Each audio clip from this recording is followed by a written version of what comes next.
Now, the Israeli Defence Force today released footage of Hamas leader Yahya Sinwar fleeing attack through the underground tunnels. This just 3 days after the October 7 massacre. The IDF says there is no tunnel deep enough for him to hide in. Michael Danby, what is your prediction here? That is clearly a warning from Israel that it feels confident that it will be able to capture the Hamas leader. It's my assessment, it's not the Israeli assessment, necessarily, that Israel won't win unless Sinwar and Deef are killed. So your drawing attention to that is very apt, Sharri.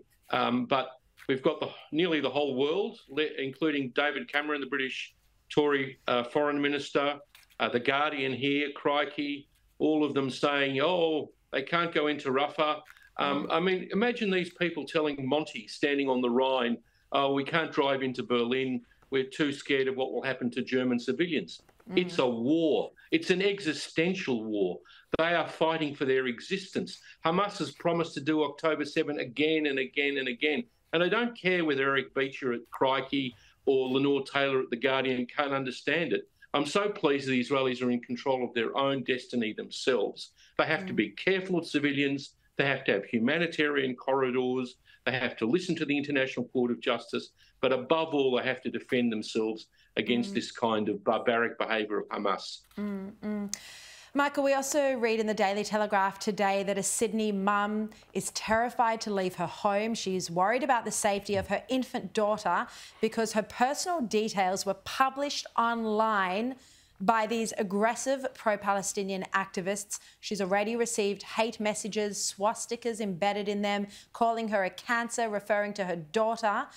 I mean, Michael, this is just happening to so many everyday Australians who don't have a public profile and who don't deserve this. So we thought after the war it was only a few Nazi officials, soldiers who escaped into South America, etc., who had to be caught up with over the decades. And we thought that was the end of Nazism. What we realise is that there's been a deep undercurrent of Nazism throughout the Western world, obviously certain parts of the Middle East, but throughout the Western world that has bubbled to the surface since October 7. And it's hateful, it's despicable, it's disgusting.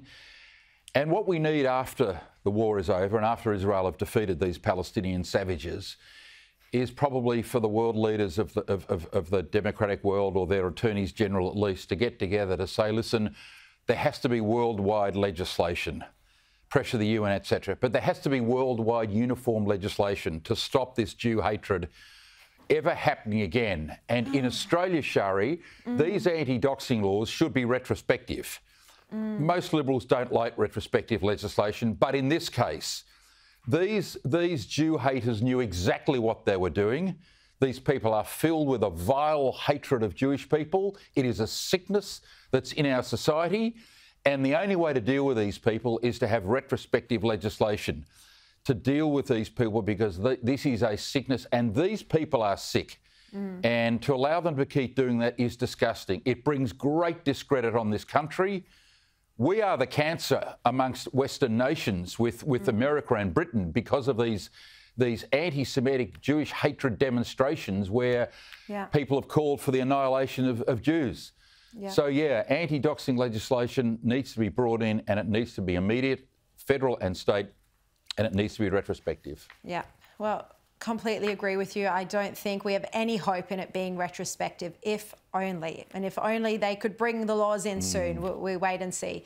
Michael Kroger. And let's hope, Sharri, that they can use the existing laws, 18C, apprehended violence orders. The police should be arresting people for incitement. That preacher you showed, the police should go and interview him and do it publicly, so it scares the rest of those people who are saying the same kind of things. Let's use the existing laws that we've got, or at least. I know. It feels like there's something we're all missing, because police, no one are using the laws that are available to them, and they just keep talking about bringing in new legislation.